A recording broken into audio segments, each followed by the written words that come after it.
Detective Conby had a hard time understanding what had happened. It did feel similar to when he was pulled into the French Quarter, but with less power and purpose. Oh, what happened? Everything's normal again? Right.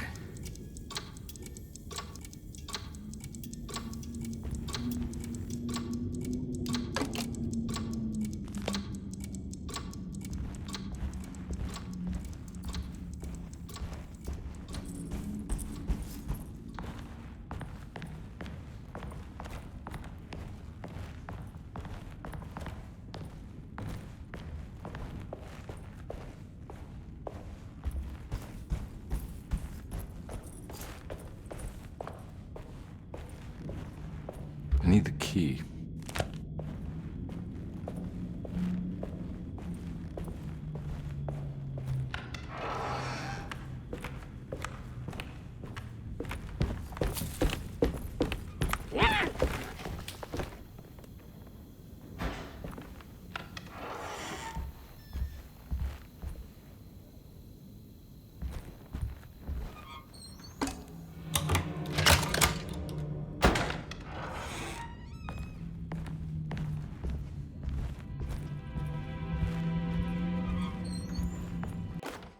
Lost Plantations of Louisiana, Thierry Briclot, 1917. Derceto was a small plantation on the eastern shore of Lake Pontchartrain. The land was considered difficult for industry and was sold for only $30 to Elijah Pickford in 1818. Pickford employed hundreds of workers from nearby New Orleans to clear the woods and build a small plantation mansion facing the lake with a striking Greek Revival temple facade. Derceto kept a modest production of Perique tobacco and indigo that persisted up till the Civil War. During the antebellum era, Derceto was the source of many rumors concerning voodoo and witchcraft. People who traveled the lake reported seeing people dance at night in front of bonfires, bleating and wailing. On June 17, 1862, Captain J.W. Norton of the Union Army recounts leading a raiding party from ships anchored in Lake Pontchartrain in order to seize control of Derceto and free the slaves working there. The captain was surprised to find the workers fighting back with unprecedented zeal. Norton's account describes these men and women as enraged with fanaticism. Pickford reportedly tried to placate the raiders, but was shot in the confusion. Captain Norton left the mansion burning and retreated to his ships with his men. Derceto was left in ruins for several decades. The ownership of the land was long disputed and returned to the Ledoux family in 1901. Several police reports were filed during the following years as the Ledoux tried to get rid of a camp of squatters on their land. The police made several visits to remove the trespassers, but the people kept returning. On November 1st, 1907, Inspector Legras of the police charged a deadly attack in order to save several children kidnapped by the squatters. Many were killed, and even more were jailed. The following year, Ledoux rebuilt Derceto, incorporating the surviving stone foundation and adding a magnificent wrought iron conservatory. The farmland had been reclaimed by the surrounding woods, so it was no longer profitable to use as a plantation. Instead, the house was turned into an artist's colony. The Astarte Artist Colony was a successful group of artists, including figures such as painter Heinrich Cassel and poet Nora Keith. The group was also known for their beloved Mardi Gras crew,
Now we're talking.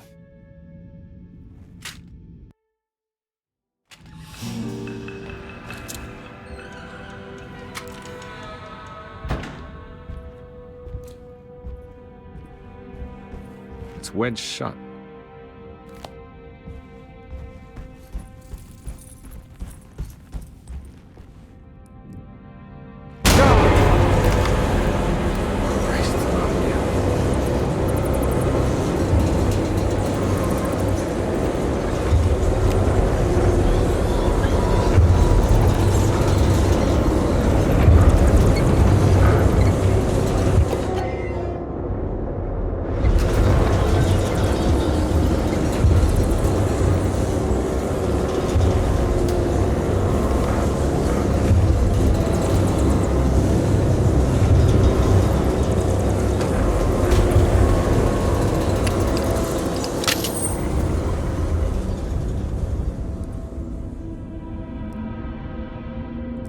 What the hell is going on?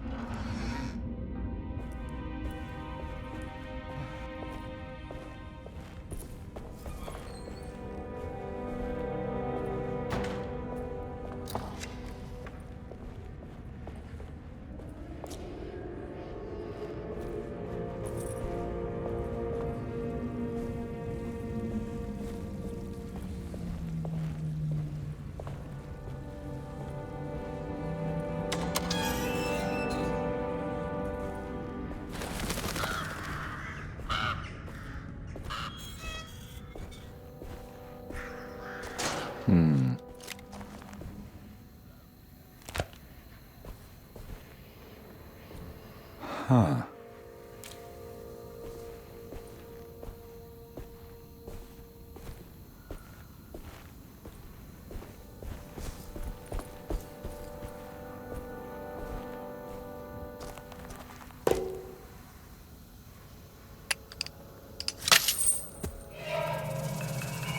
Got it.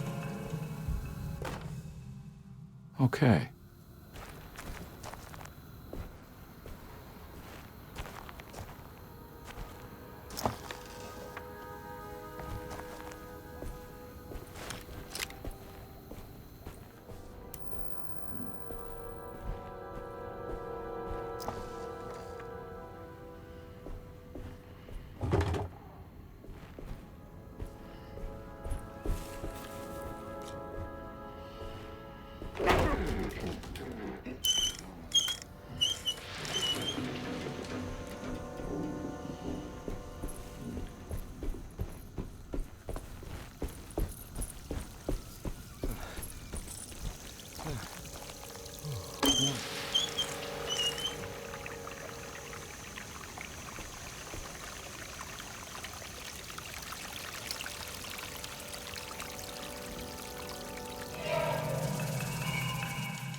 I think I've seen this somewhere.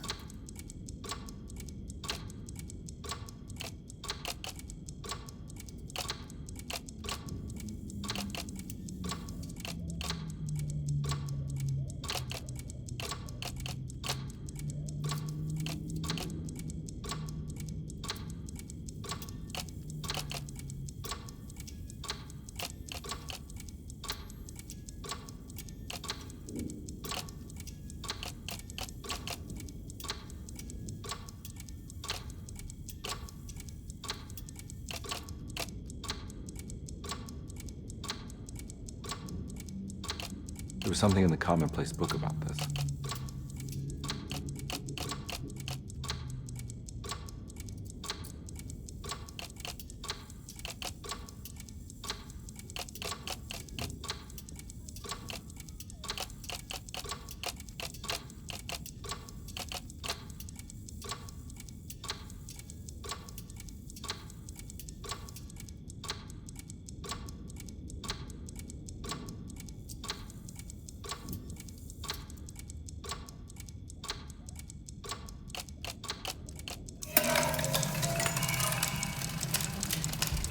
I think the clock broke. Or maybe it just stopped at a very precise place.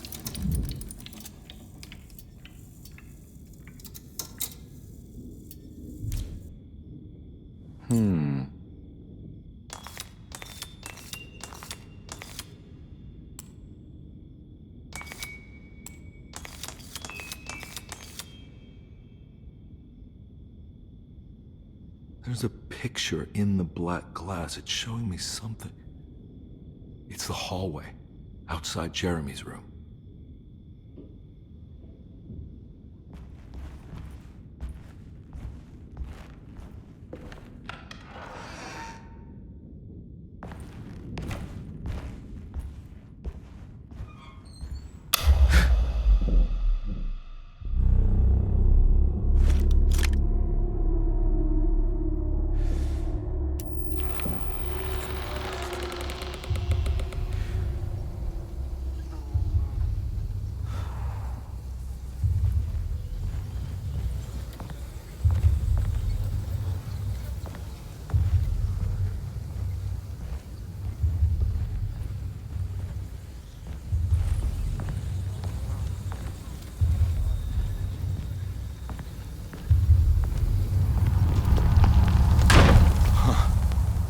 I made it. I entered another one of Jeremy's memories.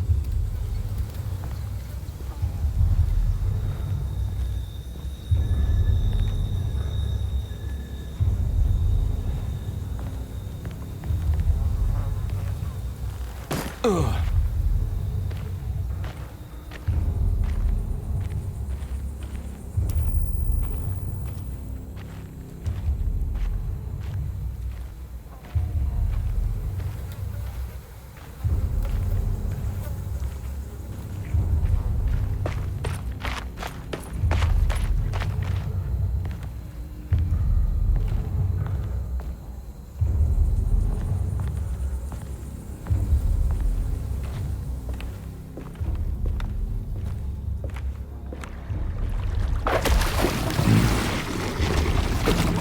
There's something missing.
May 1923, Monday. All okay, ready for delivery. Maintenance. Oil pump must be serviced. Any tampering causes large spills unless properly forestalled. Tuesday. Shipment delayed but delivered. Maintenance. Service bridge close to broken. Wednesday. Prospectors reluctantly agreed to show the burial mound to Mr. Hotwood, a painter, who read about our finds in the papers. He means to return tomorrow and try to find a way inside. Thursday. Mr. Hotwood's efforts delayed. The workers seemed nervous about his presence. Hotwood promised not to return to the compound. Huh.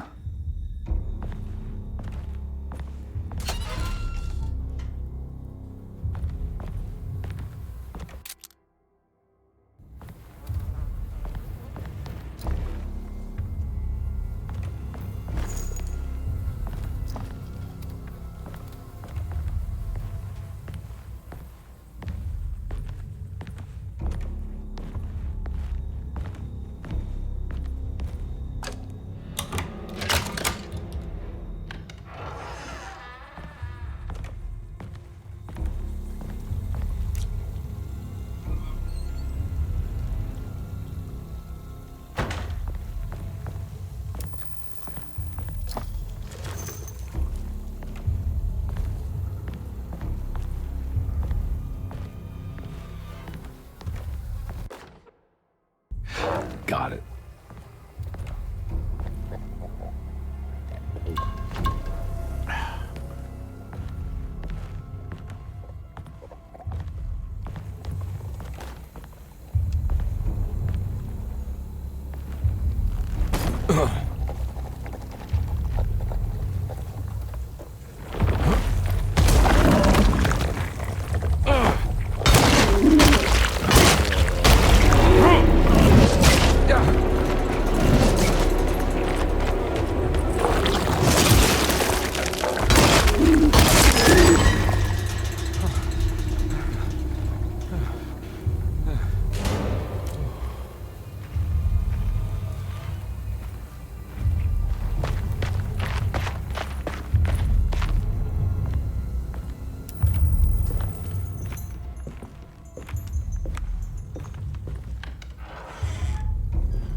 Worked.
get to the other side.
Fall to your death and go up in flames.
It's the hateful mound Jeremy talked about in his book.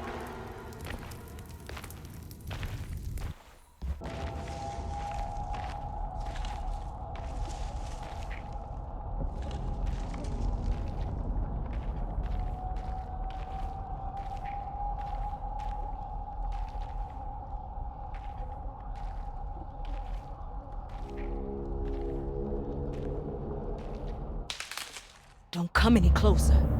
I'm armed. Get that thing out of my face. Who are you? What are you doing here? I'm just a detective trying to find something called Teruea. You after Jeremy too? Why? I'm working for his niece. She wants to make sure he's alright. He might be unharmed, but far from all right. He's a curse upon Derceto. Here we go again. Quiet.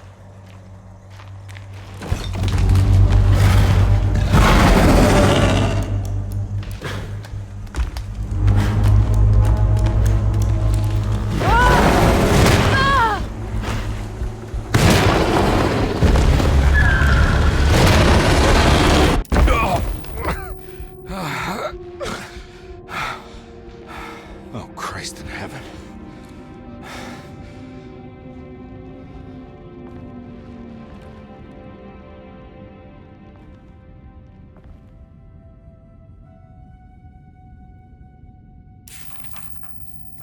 It was a bust.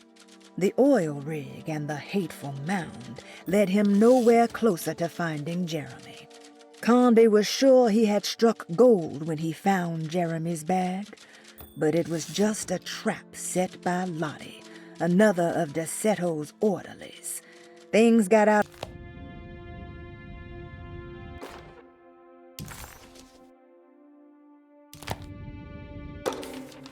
Reflections on the Power of the Verb in Certain Texts by Juan Luis Jorge. To act is in itself divine. Even the slightest movement of our hand is evidence of our soul in motion. Yet our free will is so easily overwhelmed by the dullness of everyday life. Our actions become rote and rigid, in spite of luxury and comfort. True divinity is found in the choice of leaving the stage where we all perform. People who discover this freedom unexpectedly will be struck by the terror of this revelation and become paralyzed, or worse.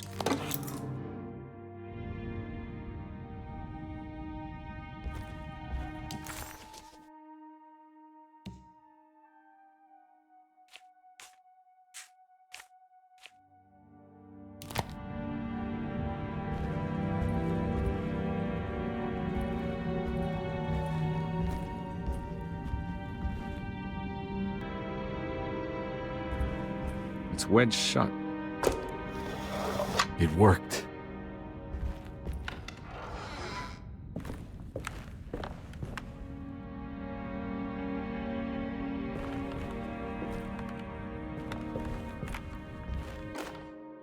The Barlow lens. Instructions. To double the magnification of your telescope, simply fit this Barlow lens to your instrument. Then operate the fine-tuners to adjust the distance between your lenses.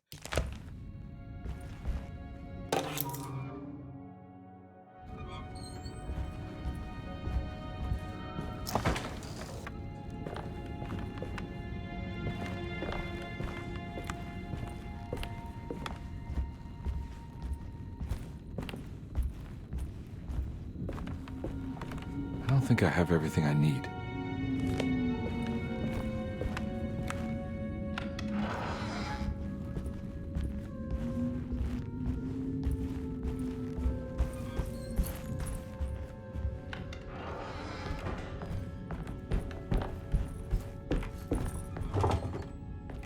Huh?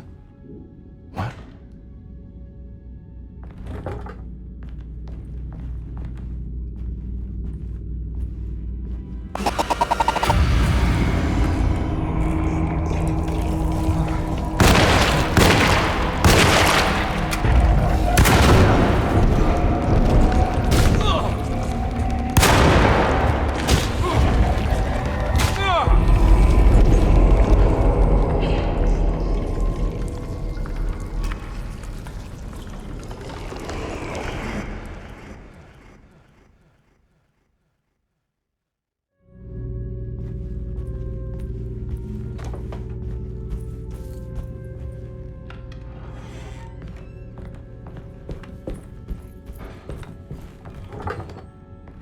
Huh?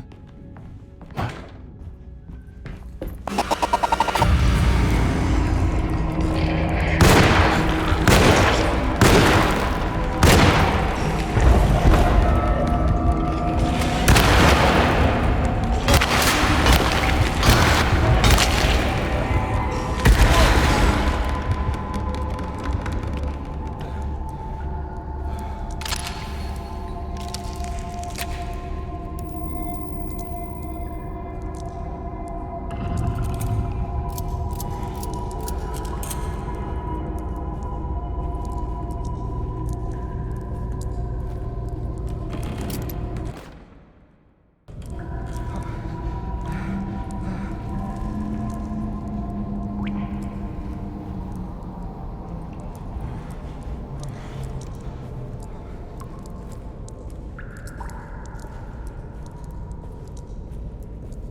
Oh.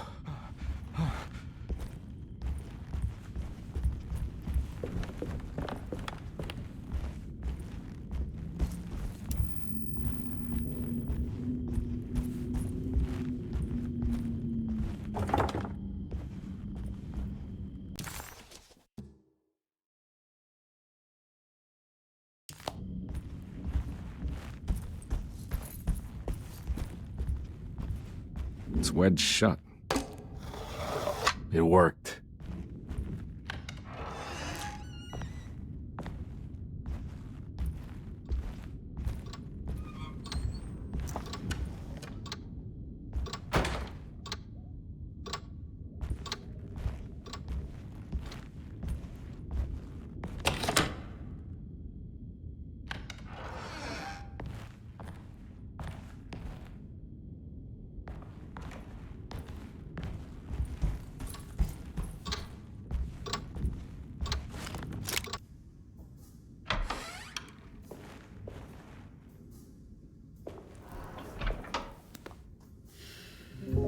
Detective Conby, how good of you to come. Let me pour you a drink. What happened here? This place looks like it was hit by a bomb. Welcome to the madhouse, Detective. Thanks. Did the ceiling just collapse? I heard it was something in the attic, something that was supposed to happen but didn't. How that could have such consequences is beyond me. The truth is, I don't know why the room looks like this. But I bet your friend Jeremy does. You know where I could find him? Oh, somewhere in his past, I suppose. He keeps going on about that mysterious dark man. I think he is hiding from him. Or maybe he's with him. I can't really keep up. I don't worry much. Take a look around this room. You may think it looks spectacularly devastated, but I just think it's finally found its stride. It fits perfectly with the state of this place and its loonies. The same goes for the nonsense with Jeremy. In my eyes, we finally managed to match the wild ride inside all of us. Well, I'm happy you find the evening so harmonious. I hope you don't mind me setting things right. Jeremy's business, that is. This room looks beyond my capabilities. Good luck, Detective. Hope to see you again soon. Yeah. Evening, miss.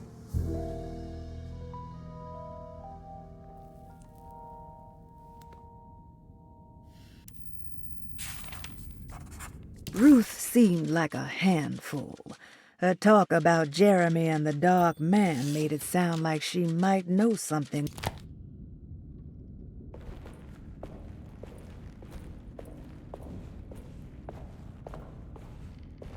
Can I get some more of that whiskey? Go ahead, Detective.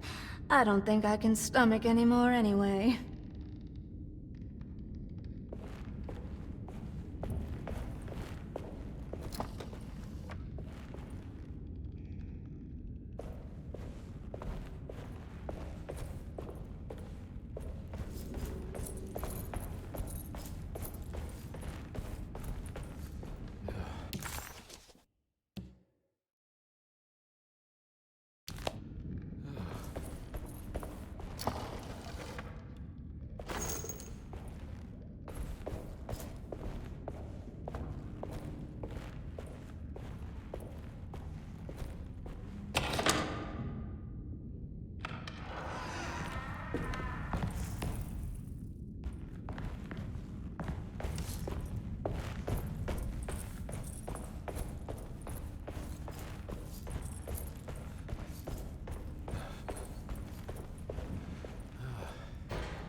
key.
Ugh.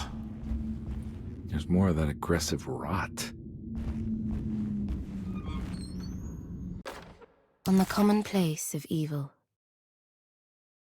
there lies virtue and stark irreverence, careless thoughts of luminous indifference. But blame not the beast we once were, which science so often wished to refer.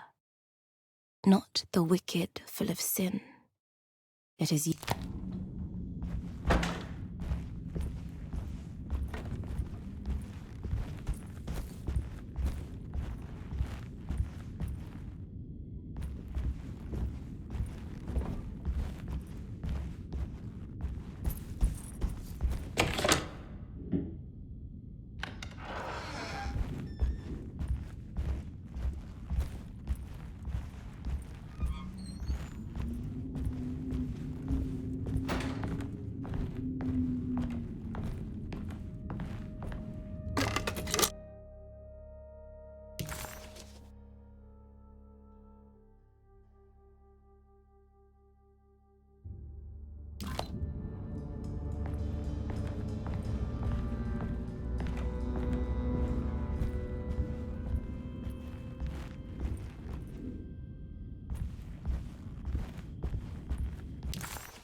You know, Mr. Waits, I saw a piece of the plate that Liza broke. I think she's been hiding them. She's not very good at it. She just chucked it into the little room with all the tools behind the boiler. I left it there. I didn't want to embarrass her by picking it up while she was looking. We went upstairs instead and played backgammon. I let her win, because she's so unhappy. The piece looked like the one on display in Cassandra's room. You know about that one already, right? It's stained. Looks like some kind of rot.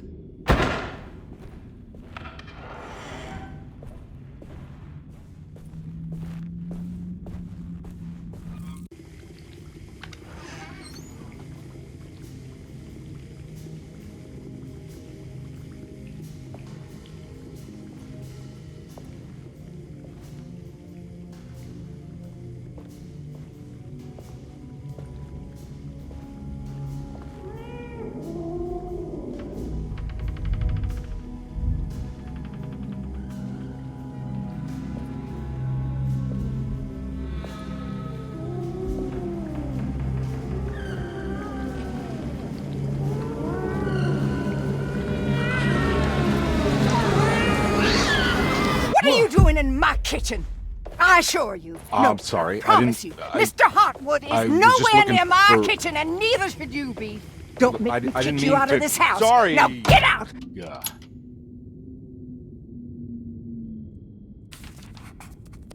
Comby was in shock, but also a little embarrassed.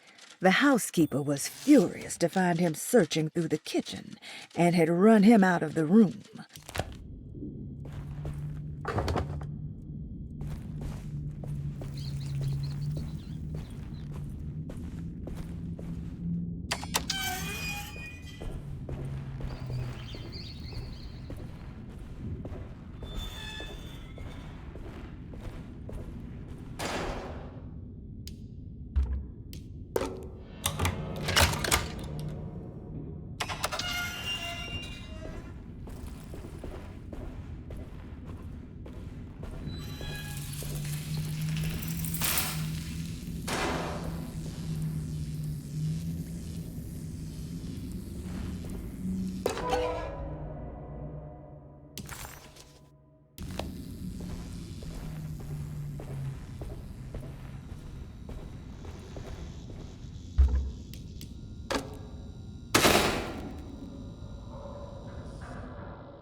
It worked.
Jeremy?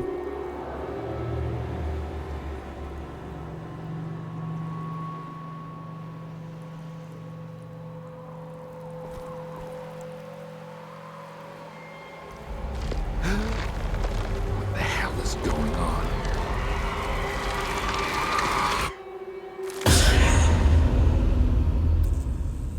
Where's the body? Conby didn't know what to make of the grotesque vision of the dead clerk.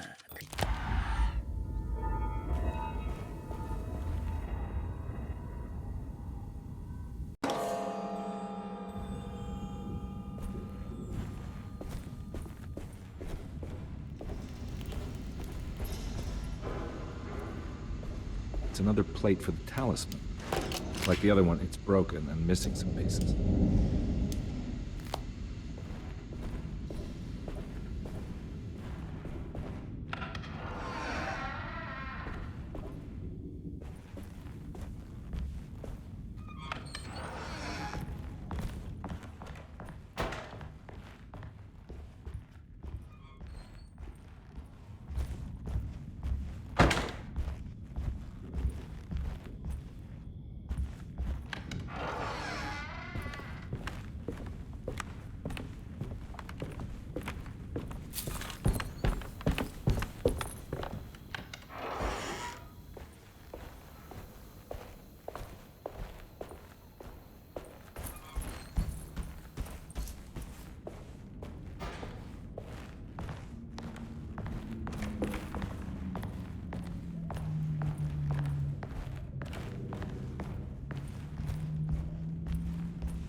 There's something missing.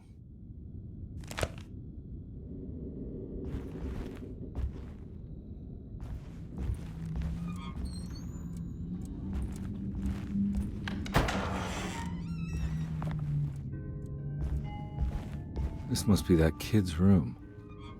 Why does she seem so familiar? Don't you worry, Grace. Go play your game, bleat and bellow with the others. I won't be jealous. There will be more masquerades. However, I would love...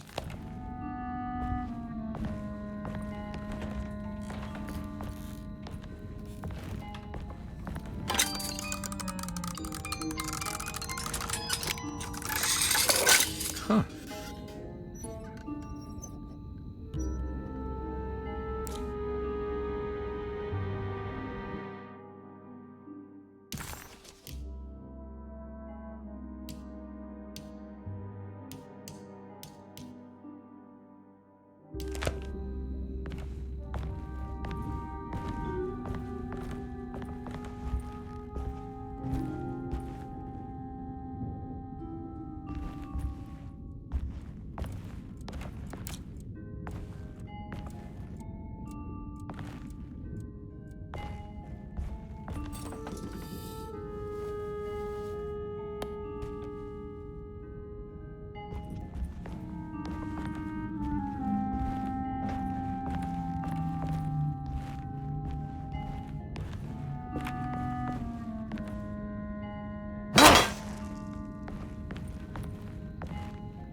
What you got there?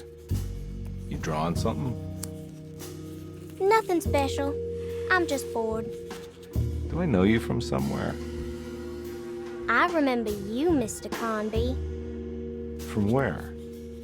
Don't touch that. Cassandra wouldn't like it. She wouldn't like it at all. Do you know where she is? I'd rather not talk about it. It makes me upset. Besides, she'll be back after the Feast of St. John. You think? Yup.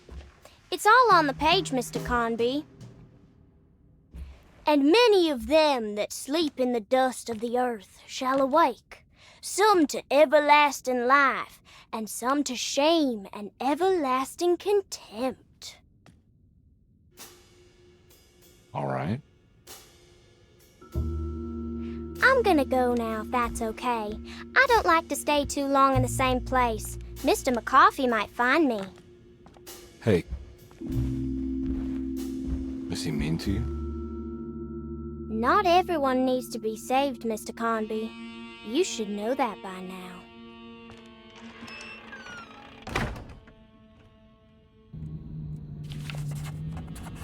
Why did that girl look so familiar?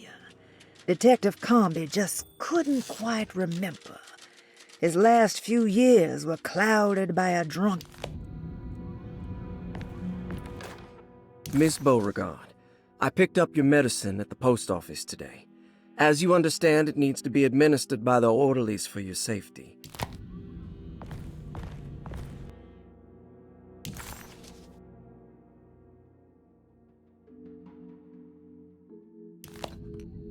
So this is where Cassandra Beauregard ended up. For some reason, I thought she died years ago.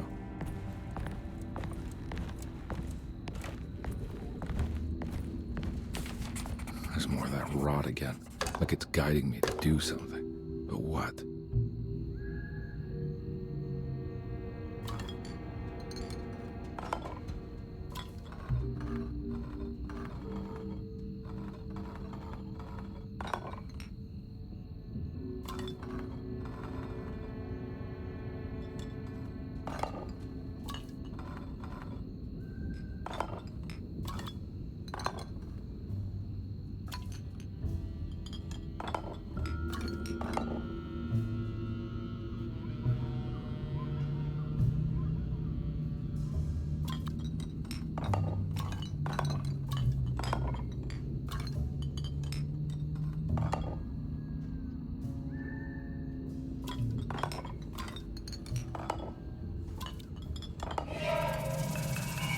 The rot made the shape of a snake.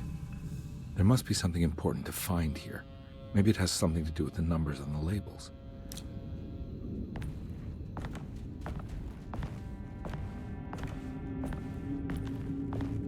It's another one of those strange padlocks.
I need the key.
black glass is showing another room. Must be a way to another one of Jeremy's memories.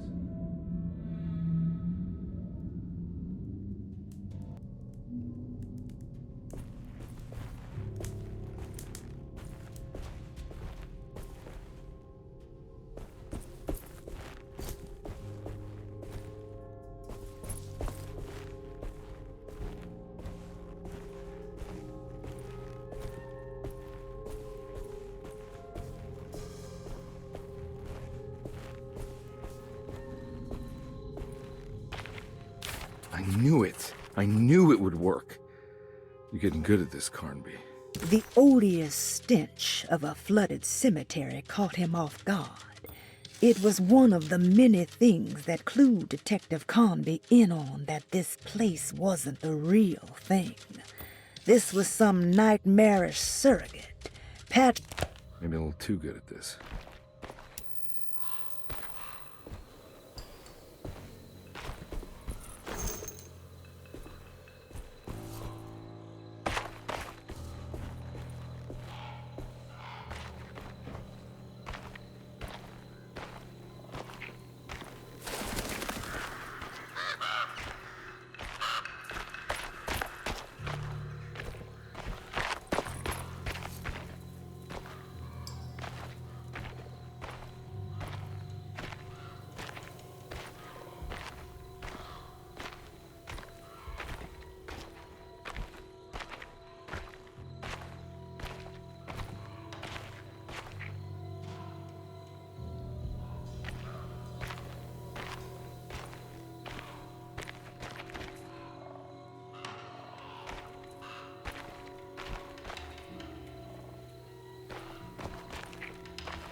The Hartwood's family crypt. Emily's family must have deeper roots in New Orleans than I thought. I figured she was a Yankee like me.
What's this? Now, what do we got here?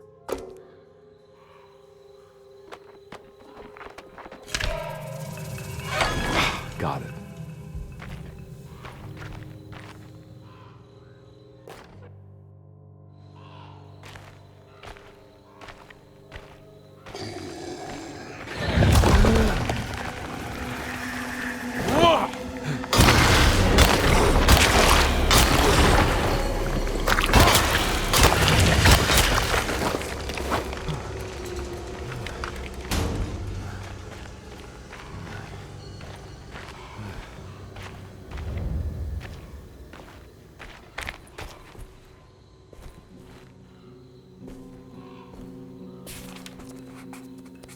It was the chapel Jeremy had mentioned in his book. With a bit of luck...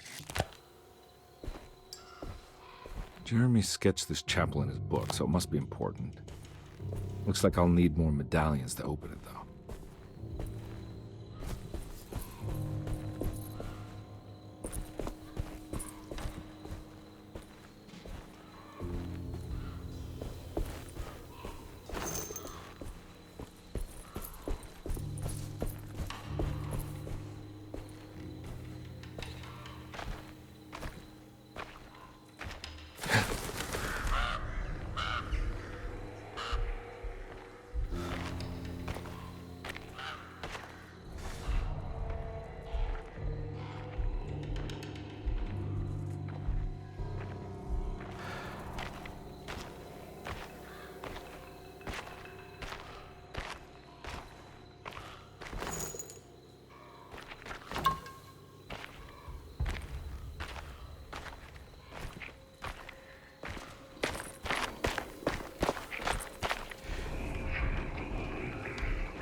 Many of them. I gotta get out of here.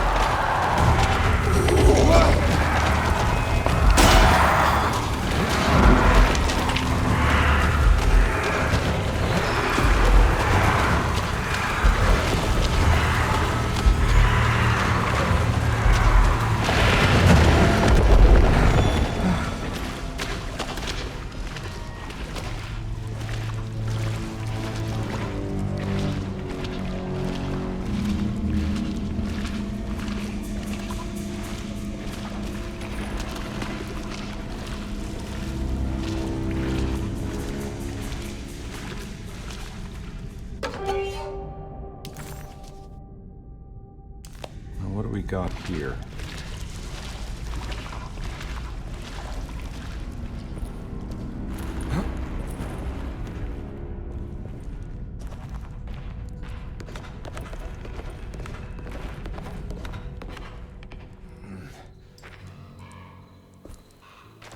Thank God that's over.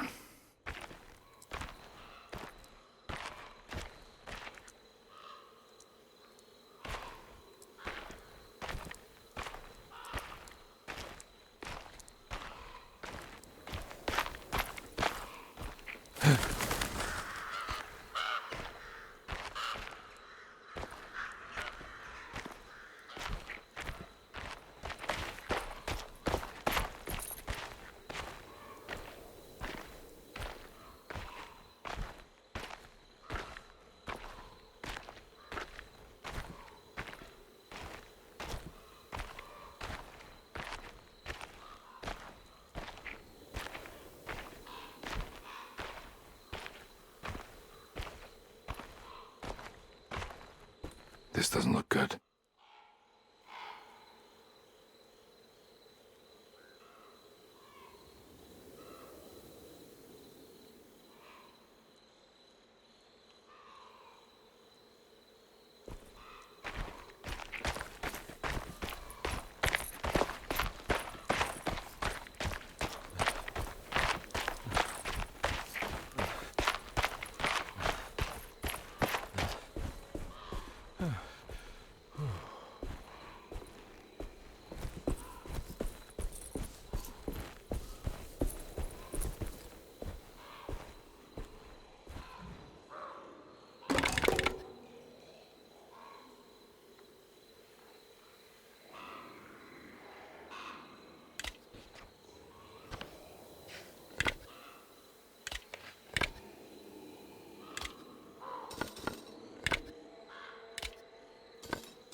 Please don't touch her. Jeremy, what are you doing here? Everyone's looking for you. I know, it's all a big mess. No one understands. I'm just trying to keep evil at bay. Just for a little while longer. You've got to come back with me. Your niece is waiting at Derceto. Emily? Why would you... My letter. I'll keep making it worse. What is going on, Jeremy? How is any of this happening? I made a terrible promise with someone. The Dark Man. Who is he? No, don't say his name. He can hear us. He's always listening.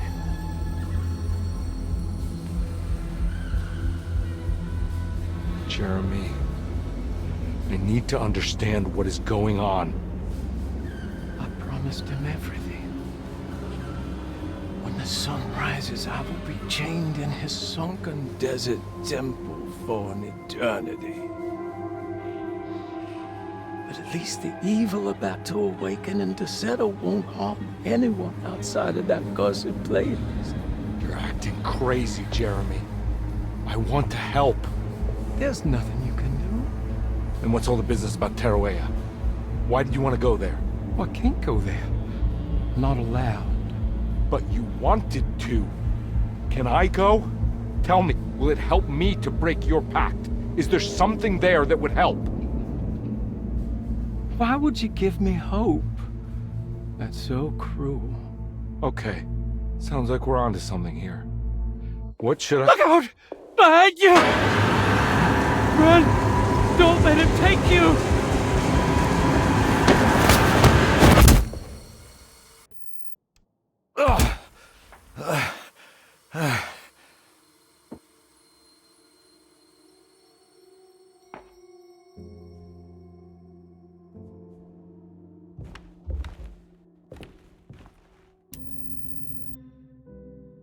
I've seen so many strange occurrences lately. Memories explode into existence and then burn out like tired glass bulb filaments.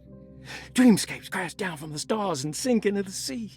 Doors that lead to nowhere and absolutely everywhere at once. With all this reverie, I want to think there's a chance that you found a way to remain alive in some way I can't.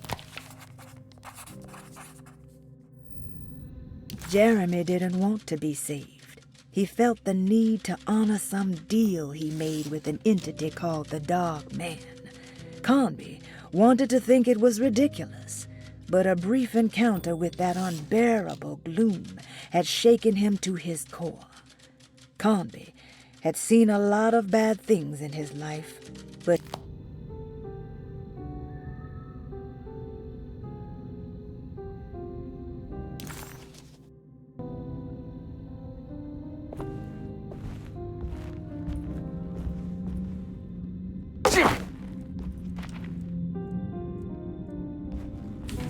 She's dead. No matter how she died, she looks peaceful. Hirosi's body looked unharmed. Conby couldn't figure out how.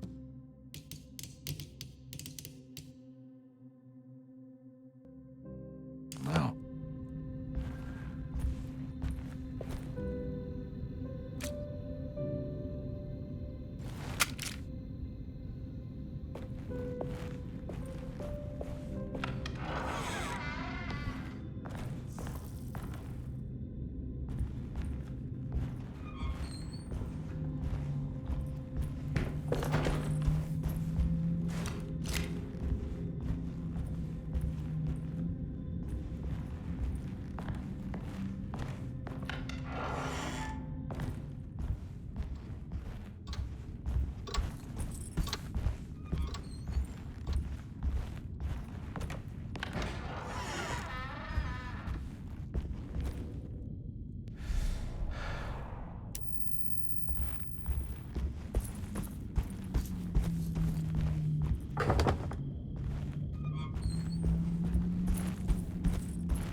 telescope lens. Why would he lock that up? Jeremy had found a way to enter Terrawea, but he wasn't allowed to go. He knew deep down that it was impossible for him to cross that threshold. Instead, he hoped that Perosi would go in his place and burn his library to the ground so he could start again. But she never got the chance. Perosi had her own problems, her own demon.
Whoa.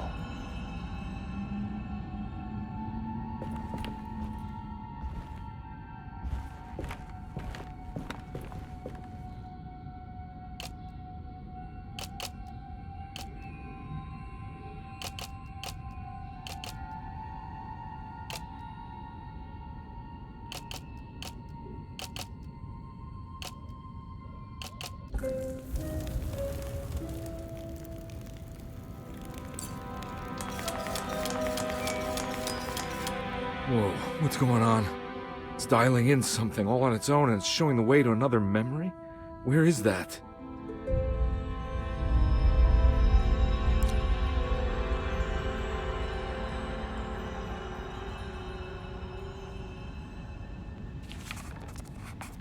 Another world seeping into Derceto. Was this a taste of that mysterious...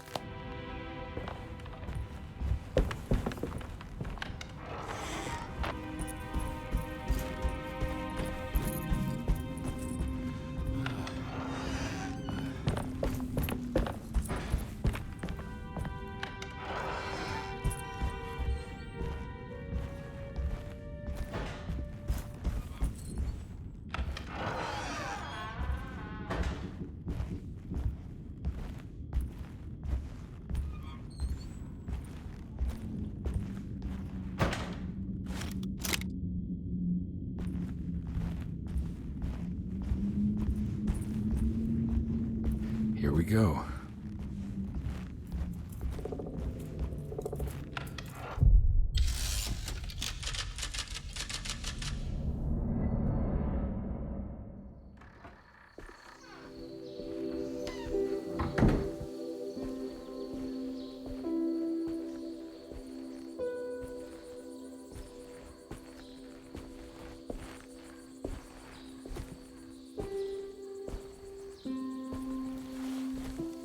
I'm glad to see you made it. I had my doubts, but the hope you instilled has yet abandoned me. I guess this must be Terrawea. Who are you? My name is Juan Luis Jorge, and this is indeed the convent of Tarawea. You'll have to excuse me, but Yermi never got your name. The name's Edward Carnby. I'm a private investigator. You're not a patient, are you? No. I'm the author of a book that Yermi once found important. How does that work? Are you part of this memory as well? Is this even a memory? I think calling me a manifestation of Yermi's subconscious would be more correct. And so is the convent of Tarawea. I'm a man Yermi has never met, and we are in a place that he has never been. Okay. So are you here to guide me or something? I have no more purpose than you do. I simply am. I will happily help you, of course, if I'm able. If you are already somehow part of Jeremy, why did he want to come here? Isn't he sort of here already? Yermi wanted to come here because it's a representation of his mind at peace. When Dr. Gray asks him to find his focus during his sessions, this far-flung convent is what Yermi imagines. He is under the impression that if he could physically come here, he would reach a perfect equanimity, a spiritual apotheosis. You don't think it would work? Yermi subconsciously knows it's just wishful thinking. He can't come here. Despite the pathways opened by the dark man between Derceto and Yermi's psyche, it's simply not possible. But I'm here. Indeed. It's a shame it's just another place for you, Detective. Otherwise, you could have become a Buddha. Always a bridesmaid, never a blushing bride. Am I right? Yes, I suppose so. You'll have to chase enlightenment elsewhere. So what's the next best thing? What can I do here? You should seek out the convent library and try to find the truth about Yermi's relationship with the Dark Man. It's the sort of knowledge he represses and is unable to reflect on. Will it tell me how to break the pact? Perhaps. At least you'll have something to confront Yermi with. Wait, why can't you just tell me? I don't know such things. You'd be better off consulting the texts of Dr. Freud if you want such answers. No thanks, I hate shrinks. There is another thing you should know about the library. He is here as well. The Dark Man has been working his way through the text for a long time. He's here? How am I supposed to get past him? Be careful, Detective. Oh, jeez, just perfect.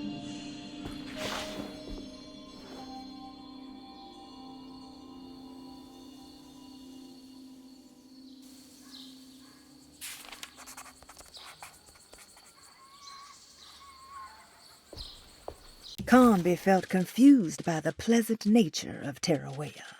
It was somehow uncomfortable to him. Juan, the sweater-wearing Buddha, wasn't helping either. According to Conby, people just weren't meant to be this nice and genuine. Best to hurry off to the library, he thought.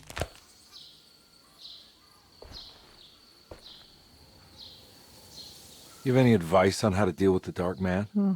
I suppose suppression could work. Try not to pay him any attention.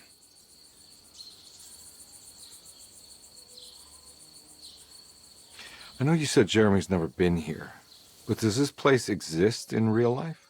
I think it's supposed to be Mexico. But I am not certain of Tarawea's origin.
Oh.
There's something missing.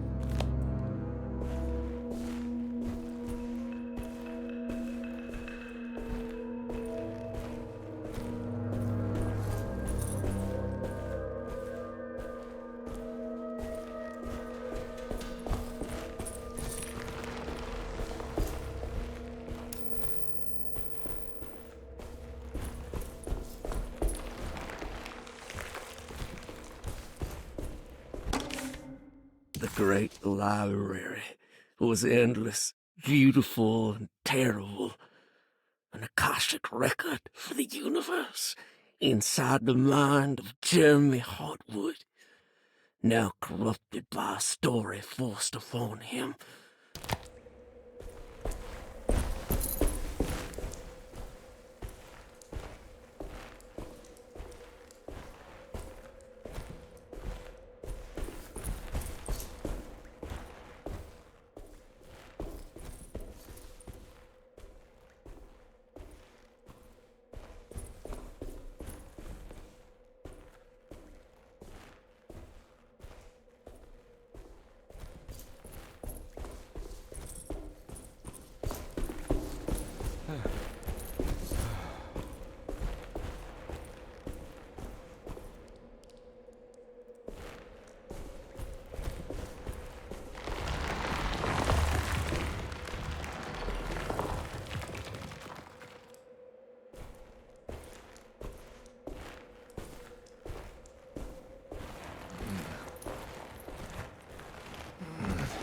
Okay.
something.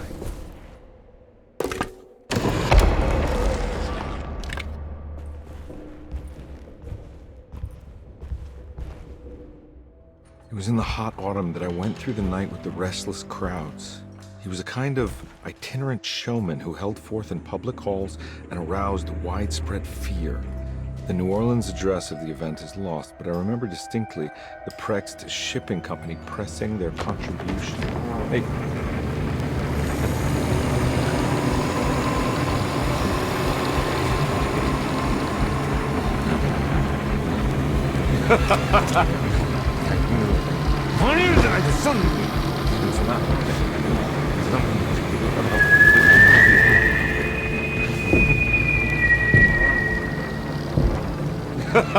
Detective! What?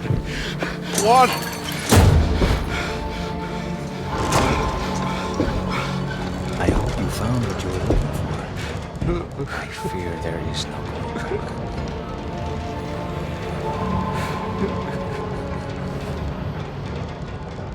I was so close. There must be something I can work with. Come on, Garmy, think. Think! The shipping company. Prext. Right. Good luck, detective.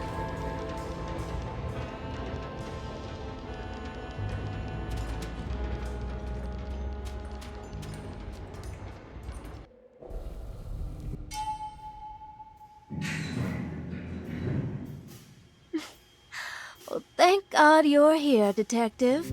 Sitting all alone in a place like this, I'd never live it down if the papers got wind of it. Hey. Ruth, right? Oh, don't pretend you don't know. I'm sure you have a whole file on me by now, Detective. I suppose we weren't formally introduced. I'm Ruth Talon. Miss Ruth Talon, in case you're wondering. Edward Carnby. Enchanté. Are you sure? I had too many already. Nice. It's good. I know. I have great taste, Detective. I heard you're trying to break Jeremy's promise to the Dark Man. Yeah. Do you know anything about that kind of stuff? No, but it makes you wonder. If he made a promise, can't he simply stand by his words?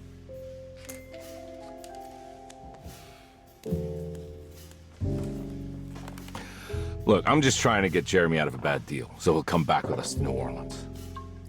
Well, if all fails. What are you doing? It's a sign of submission to the Dark Man. I saw it in a dream once. What?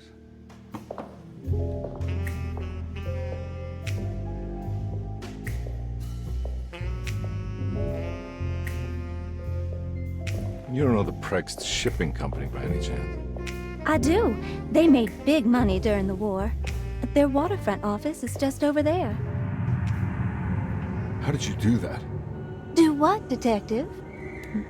Bonne chance. Hey, have you seen Emily Hartwood anywhere? Are you trying to make me jealous, Detective? No, I haven't seen your doll anywhere.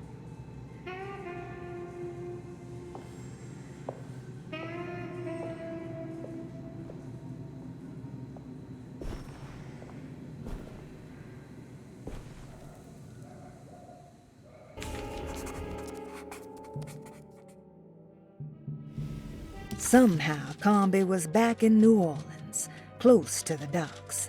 He could smell the pungent aroma of the Mississippi River.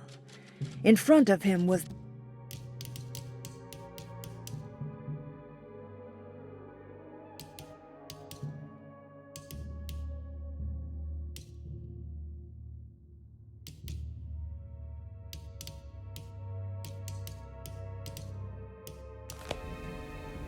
Prext Shipping Company. According to the book in Tarawea, the Dark Man is connected to a performance that Jeremy went to somewhere in New Orleans. I'm sure I can find the address inside.